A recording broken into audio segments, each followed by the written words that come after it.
Hello, everybody. Welcome, welcome, welcome. Mr. Coming in here. Hello, Peter, Jennifer, Terry. Hello. We'll start with a little bit of music here until we get started. And I'll let Terry also become I'm going to allow, let's see, Susan promote to panelist, and Susan promote, and Terry promote to panelist. Hello, Tom. Welcome. And let's see here. Advanced computer audio share. Susan, welcome. How we doing? And start with a little bit of music here. How we doing, Terry? Welcome. Hey, Susan. Obviously, we didn't see the increase in prices like we've seen in the last 20 years. Mm-hmm. That was one of the questions is how come we haven't heard about this? Yeah. And I think a lot of it is we just haven't had a need where your background was in commercial. So you've seen a lot of the high-end transactions that have the capital gains if they're not exchanging. So yeah. I think you're spot on. And I think, Susan, too, like the people have the homes that they lived in and they had their kids in there for a long time. And then their kids went away to college and then, and then the grandkids come back some, and then maybe kids now move out of state and they're relocated to different places. And I think just as time goes on, it's the family home, especially is kind of what we're focusing on today, and some investment property. Eventually it's going to be sold, and they didn't think it was going to be sold. And then you're right, Terry, like Terry said, there's the value. So, I mean, what do you think, Susan, just with the migration of folks out of the Bay Area? Yeah. So again, just so many people with highly appreciated assets wondering, how can I access my equity and, not have to pay the capital gains. And, we've seen it happen now, the times you and I have worked together over 15 years now, helping these clients with the tax strategy, saving the day. So yeah, I'm excited to share this with all the attendees today. Absolutely. And if you're attendees, welcome. You're just joining us. I see Gina join us, Chris join us, Amanda join us. Hey, welcome. And then I think Jennifer just joined us as well. If you could drop in the chat where you're calling from, so we can try to customize this show or this show. It does kind of, I have a podcast, so I call it show. This like webinar for everybody. Masterclass, we're kind of just really want to focus on helping you help your clients who are exiting large, highly appreciated, especially luxury primary homes. It could also be investment real estate. It could also be business, Bitcoin. But I think for this particular audience, as real estate professionals, helping your clients solve a big problem. Terry, I remember at my first week and two at Marcus and Millitap, I'm making these cold calls. I'm in Sacramento. I'm calling the Bay Area. I grew up in Fremont, Mission, San Jose, and I dreamed of working in real estate. So I'm newly licensed. This is right around 2007. I'm making these calls, and I have a mentor tell me this, and I'll never forget it. He said, Brett, first of all, I said, how do you guys do this? Like, it's so hard. I'm calling these people, and I'm not getting meetings. I'm not getting momentum. It's so hard. He goes, Brett, here's what I learned. And he had been in business for 5 or 10 years, sold, lots of properties. He said, Brett, the moment you add more value to them, or back up, the moment you know more about their problem and how to solve it, and or their property, is the moment you start adding value to the person you're calling. And the moment you add value to them, the moment they want to meet you, right? And so how do you know more about their property? And in this scenario, I was selling multifamily property, right? So it was the rent comps, the sales comps, concessions, ways to increase efficiency, ways to help them basically, increase the value of their multifamily property, interest rates, maybe refinancing, tax assessment, reassessments. He goes, the moment you can, capital gains tax, the moment you can solve their problem or know more about their problem and how to solve it is the moment you start adding value. And he said this too. He said, it kind of hit me hard. He goes, and the opposite of that is everything else is wasting their time. And I'm like, oh, that hurts, oh, like, But so true. Terry, in your experience, all your years, all the experience, right? The amount of deals you're doing, right? I mean, talk to me about the importance of value and also adding new value to earn new business. Yeah, absolutely. And that is such a good line and so very true. None of us want to waste our time, right? And including the agents. And when a title rep shows up to their office and just kind of bums around and, hey, do you have an order? That's not bringing any value. Right. And so, yeah, I loved what you just said. And for an agent, I think this is really going to help differentiate them between other agents, because even if their client says, this looks good, it's not for me for whatever reason, that's okay. You're bringing value that no other agent has brought. Yeah, and let's quantify that right now before we get started, right? Yep. So, Susan, if I'm selling a $10 million property in Palo Alto, and I've owned it for 25 years and I bought it for $1.5 million, right? And so my gain on that, and and if I'm married, I've got the 121 exclusion. So my basis goes from 1.5 to 2 million. And let's say I put a pool in there as well and other improvements. So now I'm at 2.5 million, right? But I'm selling for 10 million. So I'm selling for 10 million and I'm minusing the 2.5 million. So that's a gain of about 7.5 million. Now, if I'm in the state of California, I have federal tax of 20. I have a state of 13.3. So that's 33%. Okay. So that's $2.475 million of tax. Susan, what is the most expensive line item, although it's not going to be on the closing sheet, right? But what is the most expensive line item for the seller? Is it escrow fees? Is it commissions of 5 or 6%? Is it transfer tax? Susan, what is the answer? No, it's the capital gains tax.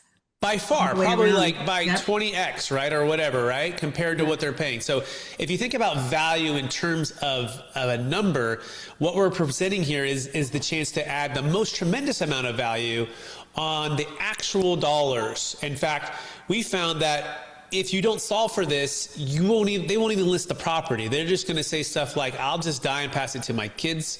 I'll just, rent it out and Airbnb it. I'll just, do something else besides even coming close to listing the property to face this $2.475 million.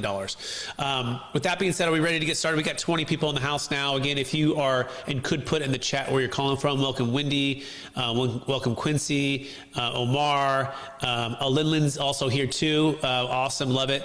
And Gina and Chris and so many folks. I'm so grateful for everyone being here today. We're going to get started right now, but if you could, Brett, yeah, really quick. Somebody in the Q&A put that the chat is disabled. Can we make sure that that's on? So any questions that come through? Let me, that's a great thing. So chat settings, thank you so much for letting me know that. Let me see if I can't, enable that. Okay, panelists and chat. Okay, attendees. Okay, everybody can do the chat. Okay, oh, there we go. Thank you so much. Now maybe try that again and see if everyone could drop that into where you're calling from, and maybe even what you specialize in, and anything else. It's also an opportunity for everyone to connect today.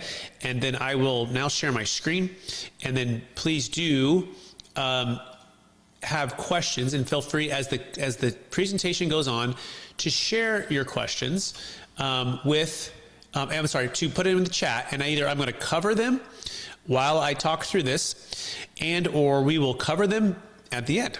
So here we go.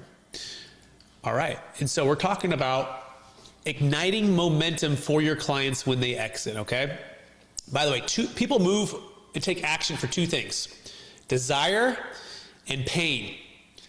Now, pain tends to be the one that they really move from, right? Desire is also important, but I would say 80% more likely pain they're going to move, 20% is the desire.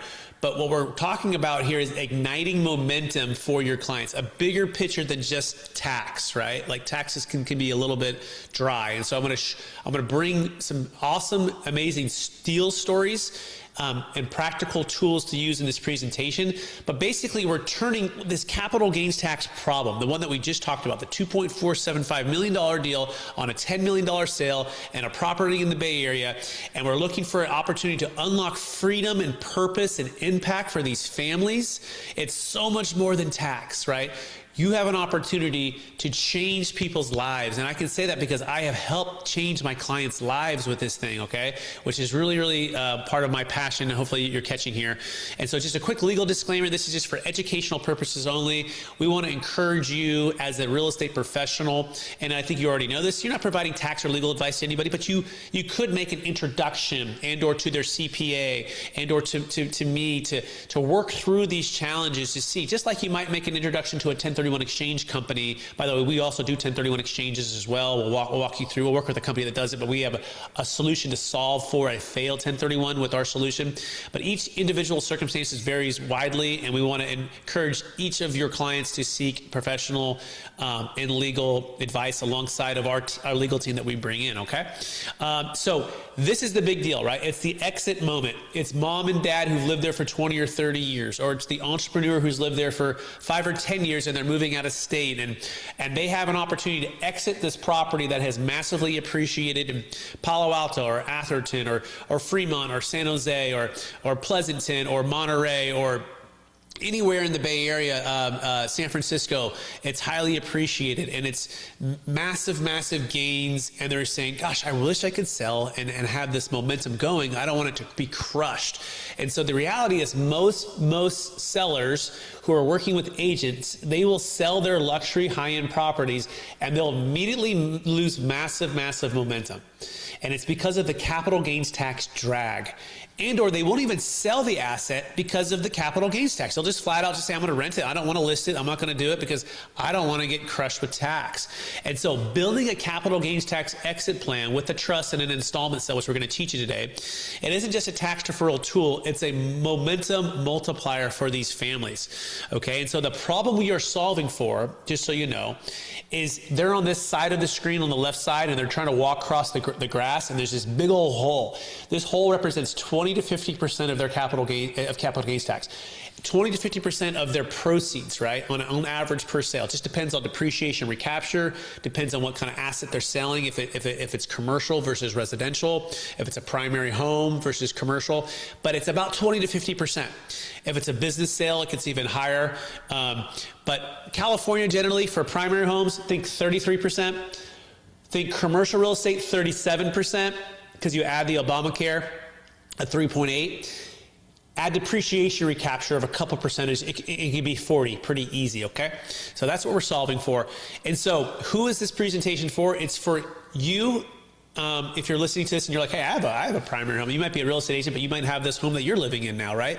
And or your clients, they have a highly appreciated, I really want to focus on $3 million plus homes, because we found anything below that, $2 million still kind of works, but anything below that, it generally is not a great fit for the fees. So if you're selling homes, between, 500 and 1.5 million, this is not necessarily a great fit, nor would we want to use our strategy, because it's probably too small. Okay, it's probably too small. In fact, I would say it's definitely too small if it's 500. It's definitely too small if it's $1 million. 1.5, it's still probably too small. Okay, unless their basis is like $100,000 kind of thing. They bought it, 35 years ago, kind of thing. But we want to see generally for a primary home, $2 million net proceeds, $2 million gain. So larger transactions. Now, if you say, well, I'm not selling those quite yet. Well, maybe this is your opportunity to break into that market, right? In a real tangible way, because now you're providing value at a higher level. Okay. So now it also works for businesses. Okay. Investment real estate. Now those can be $1 million and $1 million. Okay. $1 million net proceeds, $1 million gain. Bitcoin, okay? So anyone who's in your client database, by the way, how cool would that be if they sold some Bitcoin or a business and they had a $5 or $10 million windfall, they could defer the tax and they can go buy an apartment complex that you could represent them on? Cool. All tax deferred, right? This is what we're talking about here, okay? So I'm going to start with just straight into a deal that closed, okay? This is, you can look up the university, 1039 University Avenue, top client. In fact, he was a top realtor for many years in Palo Alto, the #1 realtor, and I sold his property. He was #1 in Keller Williams multiple years in a row. He's an amazing client of mine, and he had lots of kids that had all gone out of the house. And he's like, gosh, I got this big house. I got all the wealth in my house, and I got this debt on the property. I got this tax, and oh man, I don't know what to do. And so he was a primary home, doesn't qualify for a 1031. And so we were able to use this to sell his house. He actually hired a realtor because he doesn't want to represent himself. Really smart to do that, right? Hired somebody else. But this got the realtor a chance to have a sale. He got to defer his tax. He got to pay off his debt. It was a really huge win for him. Here's just some other quick ones as well. Saratoga, San Diego, Sacramento, Monterey, Cupertino. We've done Santa Cruz, $7+ million deal. We've done San Diego, another $13 million car wash. But these are some of the primary homes, some apartment complexes. Here are a few other ones. We did a $17 million billboard sale in Sacramento. If you ever see those digital billboards, we did it for those. Here's one in Auburn, California, multifamily property, Placerville.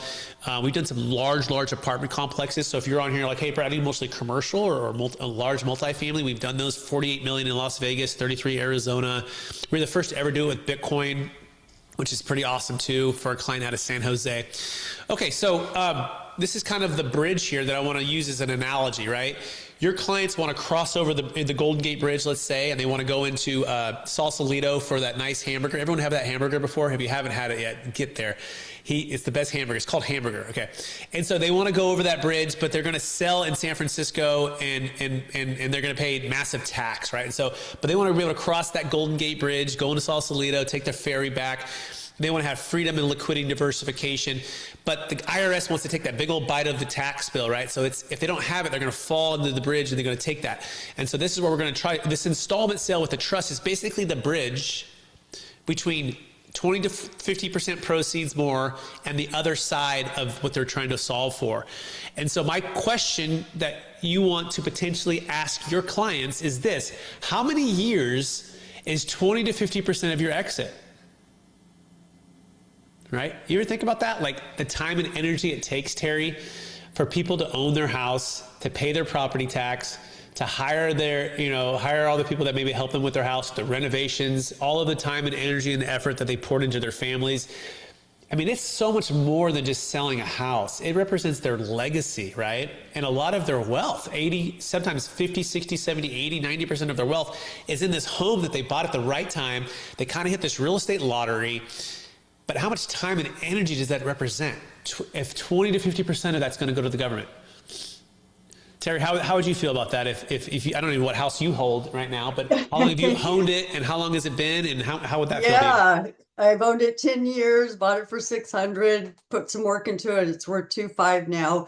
So if I was to move, I would definitely call you because I look at that as my retirement, right? Yes. But we know 33% is going to be taken away right away. Let's do this math right now, just so everyone can be real practical again. I want to do a lot of math here today, just so you can start to get some of this in your brain, right? So 2.5 is the sales price. Okay. What do you owe on it, Terry?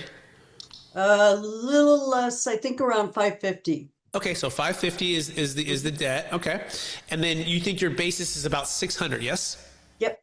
Okay. And then married or single? Single. Okay, so 600,000 plus 250 would be your exemption amount. So now you're at 850, Terry. Okay.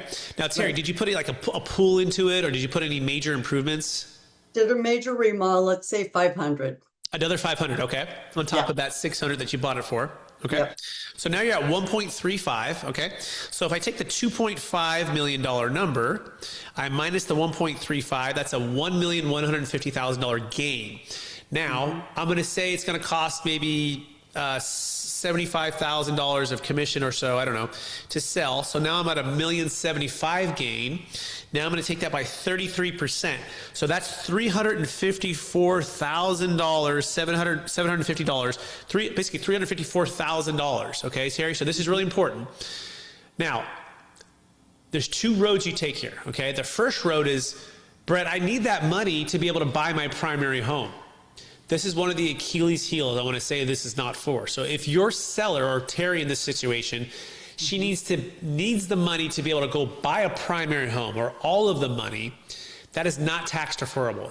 It's the same reason that a 1031 exchange cannot defer investment real estate into a primary. So the government doesn't allow that. Okay. But I would ask you, Terry, okay, if you didn't need that to buy a primary, would you like to defer $354,000? Absolutely.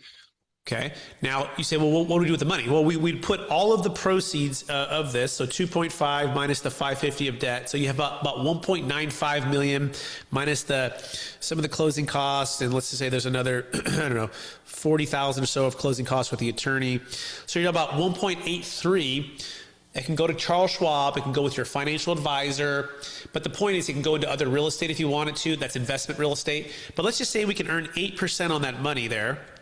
That's about $146,000 per year. Divided by 12, that's about $12,000 per month. Now, for $12,000 per month, you could probably A, qualify to get a new home loan. B, rent an amazing place. C, you might only rent a place for $5K and let the other $7K just live off your lifestyle, right? So we're really looking for, do you need or want a big primary home where you need all of that equity to go in, or would you either rent and or take a portion of that? I mean, you still might take $300 or $400 for the down payment. You could always do that and let the difference, accrue interest there. Obviously, you pay tax as you take more out, but that's kind of what I want everyone to be thinking about, that this isn't a perfect fit for everyone. If Terry needs or wants all of the down payment for her primary, then it does not work for our strategy. But if she doesn't need any of it for the down payment, it works 100% for the strategy, or somewhere in between. Are you following, Terry? I am. One question. So could I use my basis of 600? How does that work? Good question. It seems like that would be very simple, right? The fact that you have debt. So let me give this avenue. The fact that you have debt of 550 means you've got about a $50,000 HELOC opportunity before you close. So like a month or two before you list it, probably you would take a $50,000 credit line HELOC, put it in your bank, and then when it sells, that HELOC will be paid off. Okay, and your other 550 first, right? Mm-hmm. So in that answer, you could only get 50 of that basically outside of all of this to do whatever you want with. Now let's do another scenario. Let's say you had no debt on it at all. At zero debt, you could do a HELOC if you could have qualified for it for $600,000, because that's basically your basis. Now, in this scenario, you also put in maybe that other 500. Okay, so you may also be able to get that other 500 as long as you could show on your tax returns that your basis is basically 1.5 million because you put the pool and the renovations in, right? So then in that scenario, you could do like a HELOC. If you could get as much as you can of that 1.1, then you're in good shape, okay? So this is the equation. What's your debt and what's your adjusted basis? Got it. Well, how do we figure out basis? Basis is what Terry paid for it, $600,000. Plus the other 500 that she put in for improvements. So her basis is 1.1. There's one other piece of this, of the exclusion, because she's lived there 2 of the last 5 years as her primary. But that doesn't equate for this piece of the equation, just so you know. So technically, Terry, you could do a HELOC up to 1.1 million. So your 550 doesn't count, so you do the difference. So what's that, 650? Now that can be outside of it. Now, and then when you sell it, it gets all paid off, but that 650 is sitting outside. You follow that? And I know everybody, that's a lot. This is why we have the note takers, and we will follow up with you. But I just want to walk you through what a live deal might look like. Terry, any questions on that? No questions for me, but I'm wondering if anybody in the audience does. Yeah, too many numbers. I need to see it on paper. Yeah, so let's keep going on the presentation here, right? And then we will continue on with building all of this out here. So just give me 1 second here on this. Okay, but yeah. So how many years, Terry? You've been there so many years, right? Does that $354,000 represent to you? And so you've probably spent over 10,000 hours there. I say building your business, owning your home, right? Why not spend 5 hours building a plan that gives you an extra 20 to 50%? That's a pretty good return on your time, right? Absolutely. Okay. So this is the ignition point, right? Your exit is not the end of your story. It's the ignition to your next chapter. So your next chapter, Terry, could be, I want truly passive income. I want to be able to take my equity and turn it into cash flow and producing income that I can live and enjoy and travel and give more, make a difference. And the key here is you got to have vision for what this wealth is going to be. I believe you have to have faith to activate it, right? You have to have a system and a team to help you support and get this all in order. And then you got to have grit to push through any of the objections that are going to come up. And this ignites the momentum with our team, Capital Gains Tax Solutions, for this exit plan, okay? By the way, if you're already ready to book a free strategy call, or if you have a live client deal that you're like, Brett, I already know either myself or someone I know, I want to learn more about it, please use this QR code and you'll be able to book a consultation with myself or one of my team members, okay? So, and I'll go back real fast, just another 5 seconds on that. Susan, we met 15 years ago, right? I think it was in the Campbell office, right? Yep. The Campbell office. And I remember I met you the first time, and there was probably like 30 agents in the room, and we did the presentation, and take us to that moment of the aha that this could eliminate the 1031 exchange. It could work for primary homes. Take us to that moment. That'd be good for everyone to hear. Well, if I recall, you came in to one of our brokerages and talked about the Deferred Sales Trust. And one of the mind-blowing moments was how this can work in place of a 1031 exchange, not having the time constraints, not having to reinvest in real estate. If you had sellers that are ready to,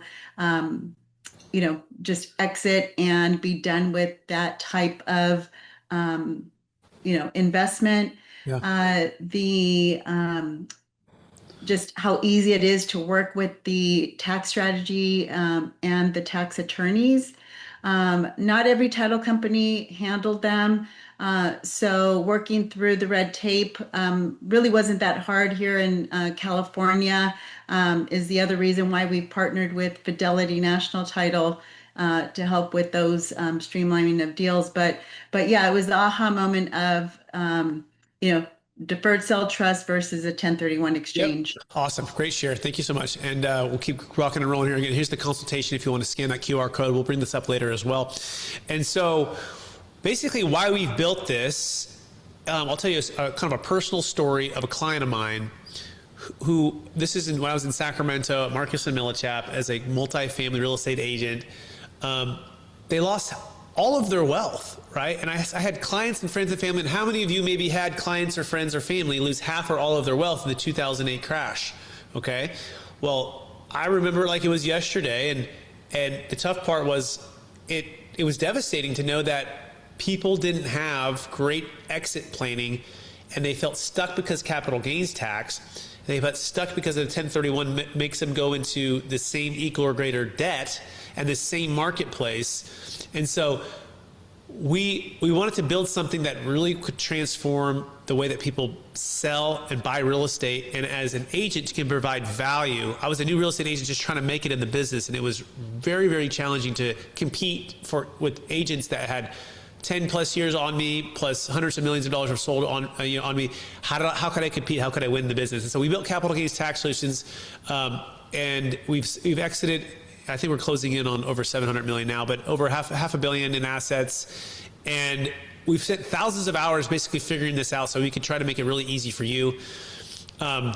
This is Warren and Catherine, one of my amazing deal stories up in Sacramento. They sold a multifamily property after they had done a 1031 out of Manhattan Beach, and they wanted to spend time with their twin daughters.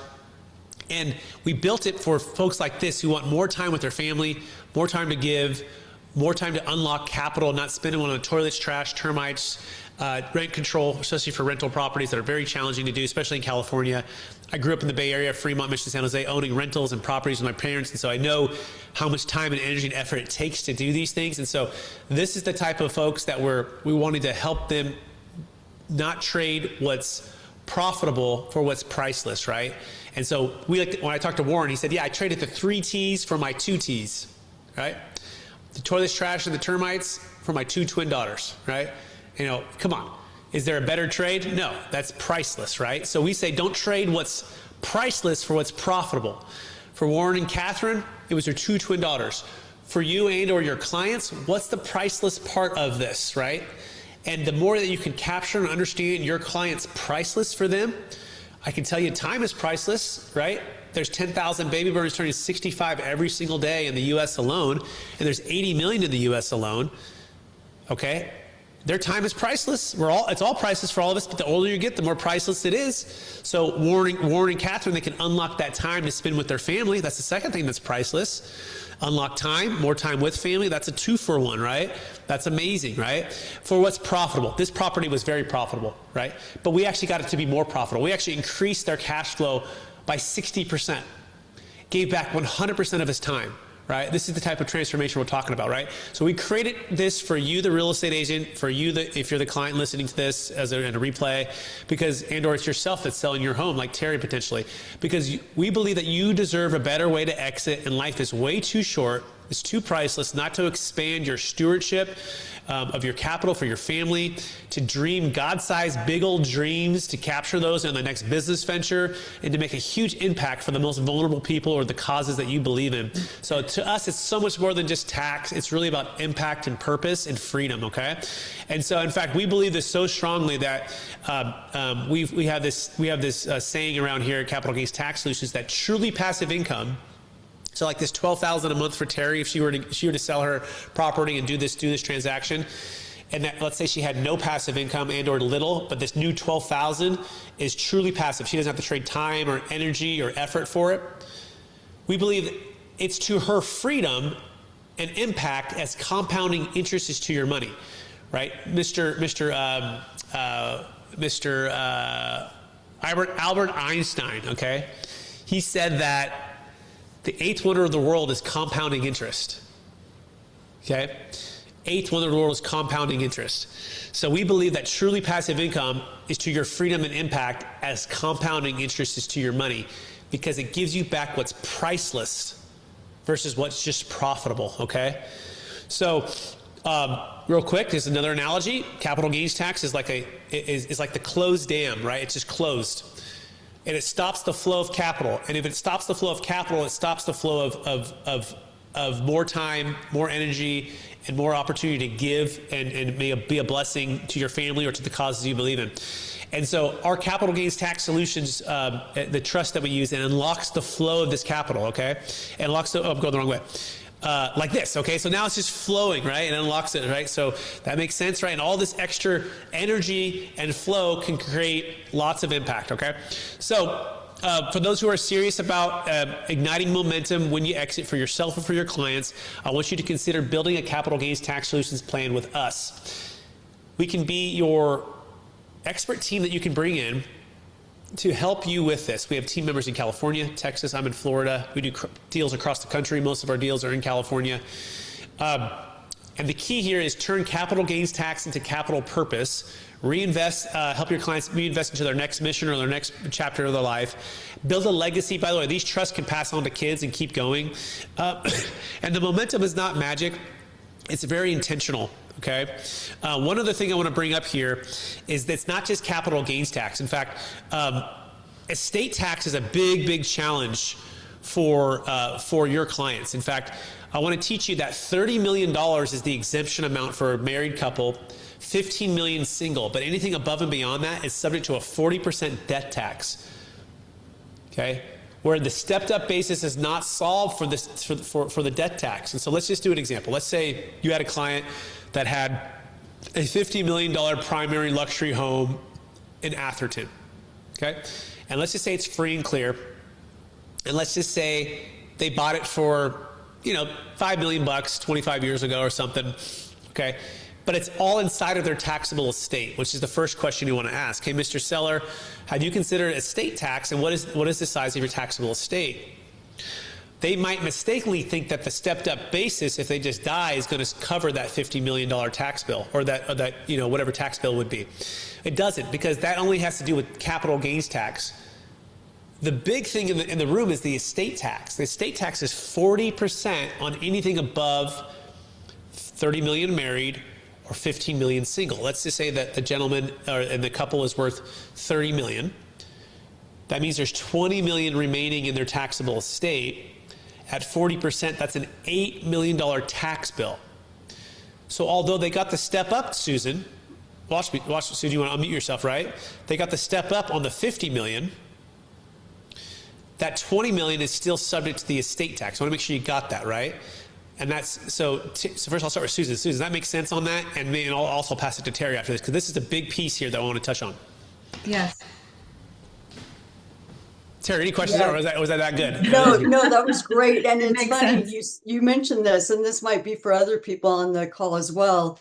I had a client whose folks owned a ton of apartment buildings, all paid off. They've lost all their depreciation now.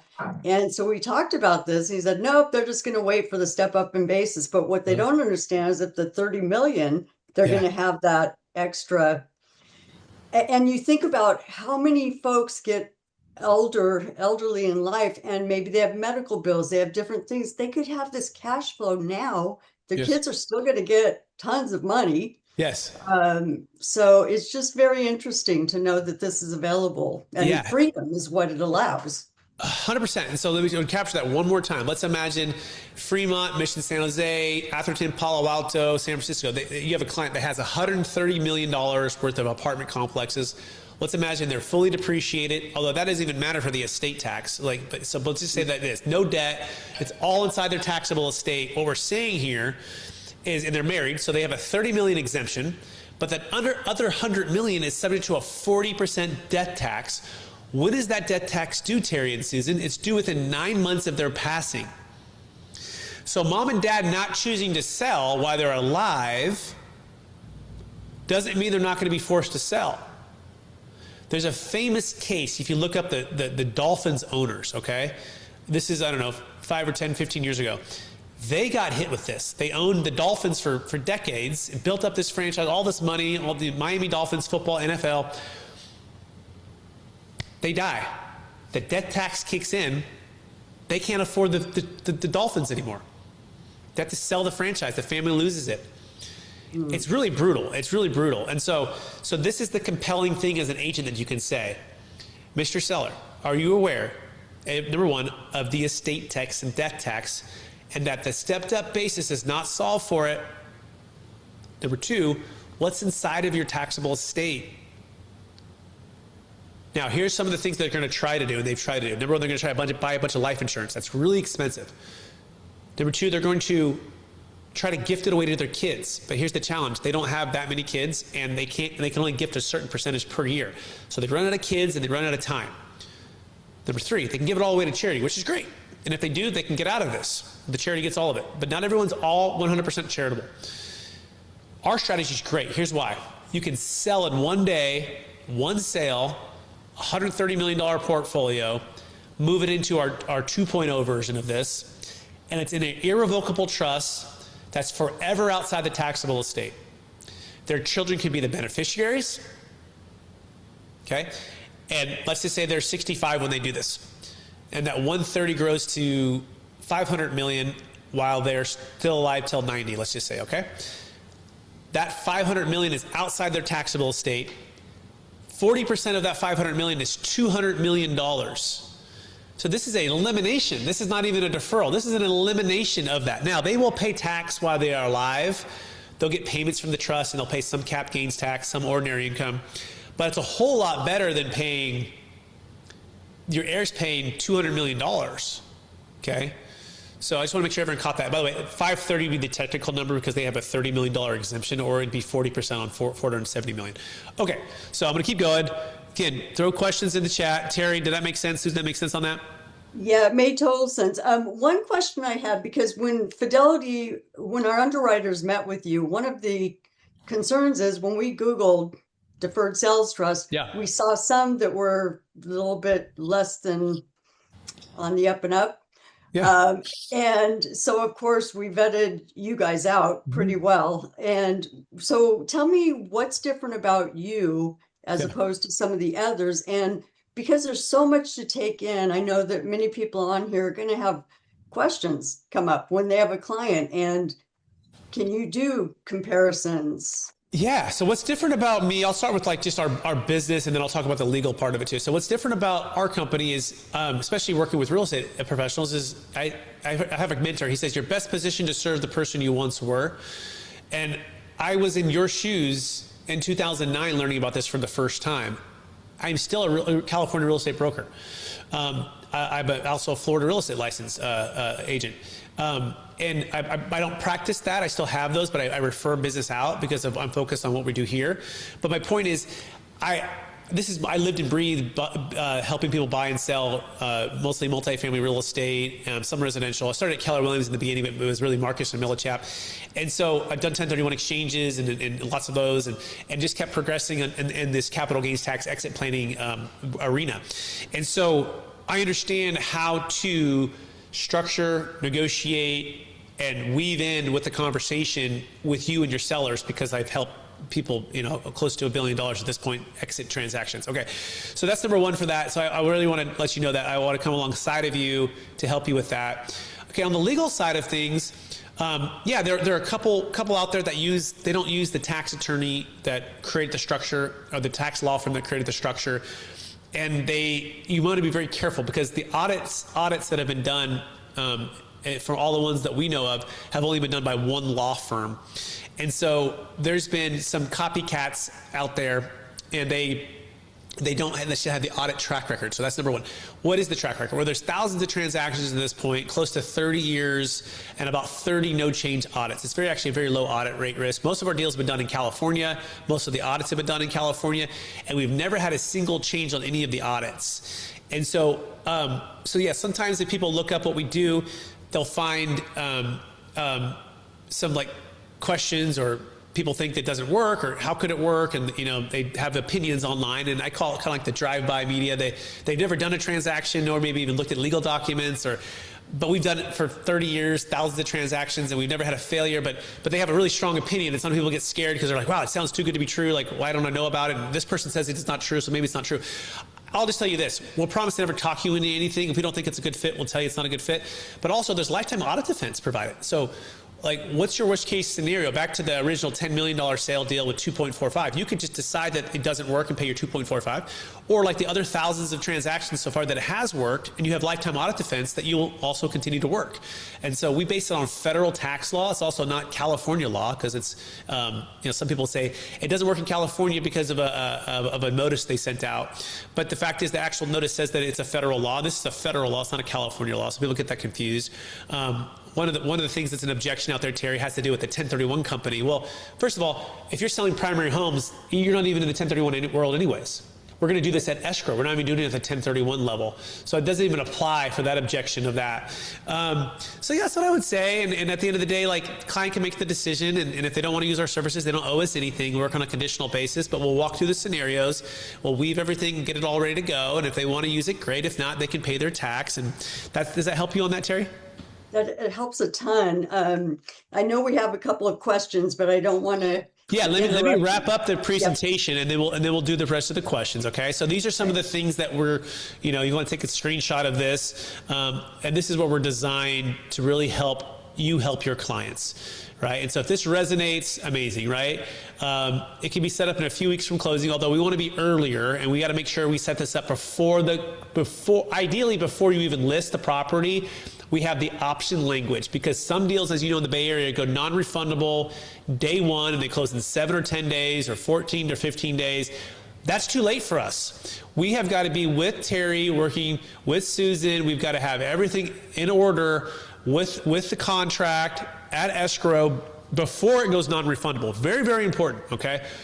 So when I say a few weeks, I actually mean a few weeks before, especially for the Bay Area. I really mean a few weeks before the few weeks is going to close. So the earlier the better, right? We don't want to have a fire drill. We need to get to know your client, understand who their financial advising team is, if they want to use them to get to know the financial professionals we work with. So ideally, you're setting this up months in advance, okay? But have we done deals in a few weeks? Yes, okay? Now, again, if you're doing investment real estate, we can free them from the 1031. They can either use they can use our 1031 service with our company that we work with. We call it the best 1031 exit plan, which gives them a backup plan in case their first 1031 fails. So I'm talking about investment real estate here now. But we can save that, or do a partial 1031, a partial regular one. They can have truly passive income. They can have more peace. They have typically 2 to 3 times the cash flow potential. They can diversify into stocks, bonds, mutual funds, real estate, passive or active, or business deals. They can achieve total debt freedom. They can have more time. They can protect their assets. It's asset protected. They can sell and invest at any time. Like, so once they sell, they can reinvest at any time. There's no rush to invest in anything. They have liquidity. The funds are Charles Schwab typically, right? They can invest with their grandkids or kids. They can start a business with them. We can eliminate the estate tax exposure. They can give to charity or not. They can partner with the trust and be an entrepreneur to do their own deals. Like, so if you say, well, my clients are very entrepreneur, they want to run their own deals. Great. This is perfect for them. It's like a self-directed IRA. They can run their own deals. The trust comes as a silent partner, all tax deferred. So, here's some free resources. If you want to scan those QR codes, you can get some free resources for you there. And also if you email me or Susan afterwards, we can also send these to you.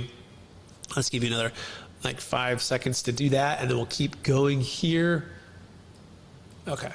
And if you want to book that call, just scan that. If you have a client, a live deal, and you want to book a call, great. Right there. Okay. All right. Our best 1031 exit plan, I want to remind you of that. We have a free video training on this as well that can break down how to do a partial 1031 and how to use our strategy. And then if you find me on Instagram and you DM me unlock, then I'll also send you a video on the 3 top mistakes in a 1031 exchange. I'd love to find you on LinkedIn and Instagram. Find me on there and you can just send me a word unlock and I'll send you that. Okay. All right. So we're coming to an end here. Okay. So I'm a big 49er fan. How many of you are 49er fans? If so, say faithful inside of the chat, please say faithful if you're a 49er fan. So I grew up in Michigan, San Jose, Fremont, right? And then even moved to Rockland, and I would see the 49ers practice on the summer days. And I mean, these are my heroes, Joe Montana, Jerry Rice. And so, and I feel like next year is going to be our year, baby. So many injuries. But so anyways, I want you to think about that, right? I want you to think like you're Ed McCaffrey, you're Christian McCaffrey, or you're Ed, and you're on the edge, right? And your clients are on that edge, and you got to push through. You got to persevere. That capital gains tax is the Seattle Seahawks linebacker, and you just got to push through. So I want to encourage you to persevere and have grit. This is a lot to take in. This is why you bring us in for the meetings. You will learn as you absorb our expertise. Okay, we've been at 10,000 hours. Okay, but I want you to push through. Okay, and this is the big question: do you want me to help you? Help your investors, okay? Help your clients, help your homeowners, that you have the opportunity to help them steward their wealth on their exit of their primary home, of their business, of their investment real estate, okay? And if so, again, you request a free strategy call. I'd love the opportunity to work with you. I'll finish with this story and we'll wrap it up. Steve and his 2 sons and his wife living on an amazing home in Sacramento on the hill. This is a real story. I meet with him in 2007. We say, Steve, your properties are highly valued. Your properties are through the roof. Your also properties have a lot of debt. And he goes, I know. And he goes, I have a lot of gains. And he goes, I'd love to sell, Brett, but I get hit with the crush for the capital gains tax. And if I sell, I don't even know if I can replace the debt. And I'm between a rock and a hard place, but I'm just going to drive forward. Guess what happened? Well, the worst happened, right? The market shifted in 2008. Over the next 3 years, he lost everything. He had $50 million of real estate. In fact, he started as a real estate agent, then he went flipping houses, and then he went to multifamily. $50 million worth of value, wiped out in 3 years. The worst part was he lost his house, went bankrupt, got a divorce, and the worst, saddest part that really hit home for me was his 2 sons that he didn't have a chance to spend as much time with anymore. You see, growing up, my parents were divorced at a young age. We were very successful in real estate. We had an opportunity to build massive wealth, and mostly in Fremont, Michigan, San Jose, Atherton, Palo Alto, building houses all over. But my mom and dad, it didn't work out. Unfortunately, it was really hard. Dad lived in the Bay still, and I would build houses with him, mostly in the summer times, but I'd spend 90% of my time with my mom. And Dad didn't pay child support, and so we didn't have any money over here, but I'd go to Dad's and I'd have a lot of money. But the hardest part is I didn't get those years and those times back with my dad. And I couldn't help but think about Steve. Like if I would have had potentially a solution for him, I didn't learn about this until 2009, but had I had a solution for him, could I have avoided the pain from his kids not being with him? I don't know. They say money fights and money problems are some of the biggest causes for marital, breakups and things. And I don't know. I don't know what would have happened, but I just can't help but think that if there's an opportunity to help families exit, get more time, get more impact, get more purpose, that we've got to take a shot here. We got to push through. We got to figure it out for these families that they can be with their kids Real quick, you might be wondering, how does this whole thing work? Brett, I finally got there. This assets are sold to the trust. The trust sells it to the cash buyer. The money goes into the trust, and the trust issues a promissory note. There's a third-party unrelated trustee. I don't want you to get too caught in the how of this, but just know that it's been done thousands of times. The seller becomes a creditor, okay? They become a bank. They're owed a promissory note. The trust buys and sells for the same price, so the trust has no gain. Trust buys for $10 million, sells for the trust has no gain. The seller gets a promissory note, and they pay tax slowly over time. The cash buyer takes the title the same way they would have. They're gone, okay? It's that simple. Funds are hit Charles Schwab, or it can be Raymond James. We've worked with different advisors, different places. Diversified, and they just get a payment, and they just pay tax slowly over time. So with that being said, I want to start jamming through these questions here. Yeah. And so, Terry, are there any ones that you see here that you'd like to point out, or do you want me to I've been getting more text than on the chat, but please do put any questions in the chat. Okay. I know that was pretty quick and a lot to take in. So yes, put your questions there. One of the things you mentioned earlier, Brett, was the 7 to 8% return on your money. How do you come up with that number? Yeah. Great question. So it all depends on the risk tolerance of the client, okay, and their overall basically wealth plan. And so we'll work with the financial advisor, and they'll have them fill out a risk tolerance questionnaire, and then it'll determine generally what that risk and the amount they want to take of cash flow, and we'll try to match it up to an allocation in a plan that can help to deliver on that. It's really just simple as that. Risk tolerance questionnaire. Financial allocation presented, they approve it, trustee approves it, that's us, we approve it, and that's how the funds get invested. Okay, and then you mentioned the 12K monthly withdrawal in the example you used for me. What is the tax numbers on that? Yeah. So I'm obviously going to pay capital gains on the 12 grand. Yeah, well, in that scenario, it was only interest payments. So you'd pay ordinary income tax on the interest payments. Real quick back on the risk tolerance questionnaire, the higher you score on the questionnaire, the higher the interest rate on the note. The lower you score on the risk tolerance questionnaire, the lower. So it could be as low as 5%. It could be as high as 10%. Somewhere between like 5 and 10 is generally what we see. So 8% is just a general kind of the middle of the road number. Okay, back to your question again. So most of our clients only live off the interest payments. So, or partial interest payments. It doesn't have to be the full interest payments. So you just kind of decide before we start, like, what amount do you want starting when? And you say, I think I want amount starting $12,000 starting in 6 months. That gives the trust a chance to take off, invest, get cash flow coming in, building it up, and then it pays. So that's the general answer to your question. It could also be 6,000. It could be 3,000. It could be even more than 12. If it's more than 12, it would be partial cap gains because it'd be principal. And then the other 12 would just be interest. So it'd be 1099 for the interest, and then the extra would be principal. Perfect.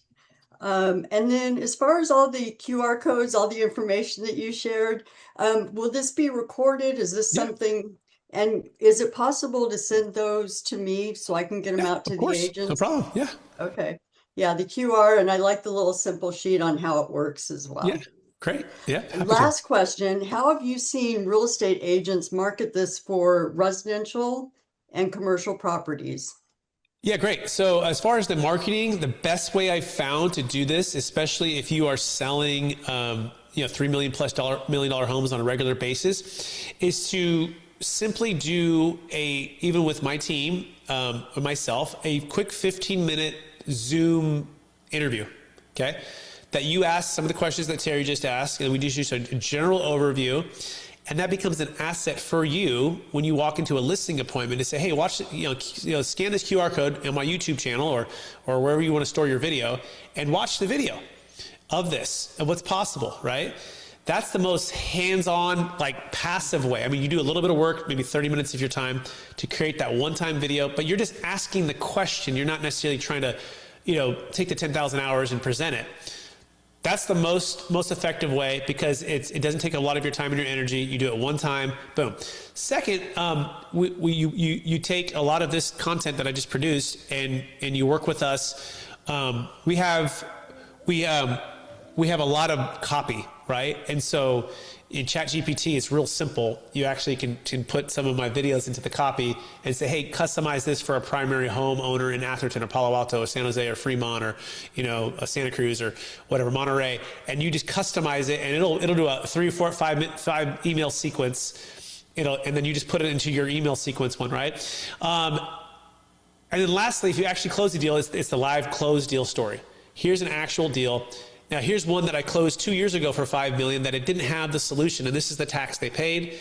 I wish I would have known. So you use the painful thing, and here's the one that I did it with, or I can do it with, or your home could be the one. Like you could, especially if you sold on that same University Avenue as an example, and you say, hey, just so you know, down the street from you, they use this exact deal. Use the comp that I have, and would you be open to learning how to do this? Right? Mm-hmm. And now that gives an opportunity for, yeah, I'd be open to that. That sounds fantastic. Like, so just bring the actual closed deals that we've already have. We'll just give you, just use them. So here's the comp, right? Like that's really the best way. Does that make sense, Terry? Total sense. No, this is great. Any other questions? One thing I want to touch on is we know a lot of baby boomers are, up and coming, going to be selling their properties, whether they're, they've gained or not. But does it also work for successor trustees of trust, after the family, or the parents have passed? You have your successor trustees that are taking over, that might have to sell their parents' properties. How does that work for them? Well, so if the parents got a stepped up basis, right, if they passed, right, then there should be no cap gains tax, right, at that point. And again, that's where we would say, do they have an estate tax issue? Are they above 30 million married or 15 million single? Then you want to get in front of the parents before they pass so that we can exit now and eliminate the estate tax. But if they're below 30 million married or 15 million single, then there's no issue. And if they die, they got a stepped up basis. So they don't need our services, Susan, right? They could just sell and there's no tax. Good question. We have 3 more minutes. Any other questions, Terry or Susan, or anyone else that wants to put it in the chat? And I want to thank... Yeah, I think we're good. Tom and Olivia and Omar, and I wish I could pronounce the first name, but I'm going to say Mr. or Mrs. Tron. I'm not sure, but faithful. I appreciate that. Yeah. It was Susan. Who's your team, Susan? 49ers. All right, I didn't mention it. Good. All right, making sure. No pressure. Terry, you're 49er. Yep. Yeah. 49ers all the way. Oh, okay, great. All right, we're all in good company here. Yeah. Good company. One thing, last thing I want to add is I know, a lot of real estate agents build a rapport with their favorite escrow officer. Sometimes, they're not familiar with this process. If you come across this for your clients, give me a call, give Terry a call. We can put you with the right escrow officer if it's not your own already, or I can help educate them so that their underwriters can approve these transactions under their Susan, umbrella. 25 plus years in the Bay Area with escrow, and Susan as well, right? And so, Susan, you want to drop best way your phone number so that in case they want to just call you, or you want to just say I'll put it in the chat. Okay, put it in the chat. Maybe even Terry as well. And they may already have it from you, Terry. But and then otherwise. capitalgainstaxsolutions.com. I'll also drop that in the chat as well for anybody that wants to go there. We also have a YouTube channel, Capital Gains Tax Solutions YouTube channel, with client deal stories that you can watch on our playlist. You can find me on LinkedIn and connect it to me on LinkedIn. And I would love the opportunity to serve and work with you to help your clients unlock freedom and multiply impact. Appreciate everyone listening or watching out there. I'm Brett Swarts, she's Susan Trulio, she's Terry Larkin, and we appreciate everyone listening or watching the recording, and we'll hope to touch base with you all soon. Bye now.